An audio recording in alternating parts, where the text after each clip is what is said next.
வணக்கம் நண்பர்களே, இன்றைக்கி டே 18 ஆஃப் பெருவடை சிக்ஸ் ப்ரூடிங் செட்டப். நான் உங்கள் ஸ்ரீராம். இன்றைக்கி வழக்கம் போல் ட்ரிங்கரு ஃபீட்ரு எல்லாத்தையும் ஃபஸ்ட்டு எடுத்து வாஷ் பண்ணிவிட்டு, இன்றைக்கெலாம் ரூமை திறந்தோடனே நல்ல ஸ்மெல்லு.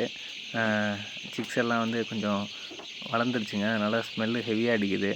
அதனால் விண்டோவை திறந்துவிட்டு நாரெல்லாம் நல்லா கிண்டி விடணும். நேற்று ஈவினிங் வேறு கிண்ட மறந்துட்டேன், கொஞ்சம் வேலை.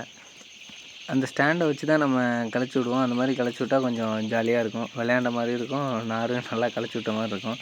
நல்லா கிண்டி விட்டு, எப்போவுமே நம்ம கோழி குஞ்சுகள் வந்து அந்த டோர்கிட்ட தான் வந்து போய் எல்லாம் நிறைய கோழி குஞ்சுகள் இருப்பாங்க. நேற்று அதுவும் இல்லாமல் நம்ம குப்பை மீனையும் முருங்கை இலையும் கொடுத்துருந்தோம், அது நல்லா சாப்பிட்ருந்தாங்க. அதை வந்து இலை தலைகள் கொடுக்கறத வந்து அன்னன்னைக்கு எடுக்கிறது பெஸ்ட்டு.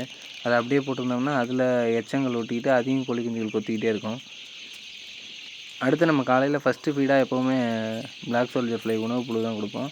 இன்றைக்கும் கொடுக்கறதுக்கு அந்த சாக்கு விரிச்சிட்டோம். இப்போலாம் பாருங்கள், அந்த சாக்கு விரித்தோடனே எல்லா கோழி குஞ்சுகளும் அந்த சாக்கில் வந்து ஏறிடுவாங்க ஃபஸ்ட்டு.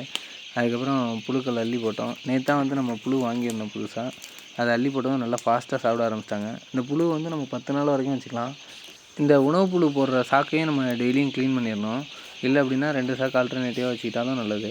நான் வந்து க்ளீன் பண்ணி நல்லா வெயிலில் காய வச்சுருவேன். இதுக்கப்புறம் நாளைக்கு தான் இதை யூஸ் பண்ணுவோம். இன்றைக்கும் தண்ணியில் எந்த ஆன்டிபயோட்டிக்கும் மிக்ஸ் பண்ணல, ப்ளைன் வாட்டர் தான் கொடுக்குறோம். இன்றைக்கி 4வது நாளாக ப்ளைன் வாட்டர் கொடுத்துட்ருக்கோம். இன்ன வரைக்கும் எதுவும் ஆன்டிபயோட்டிக் தேவையில்லை.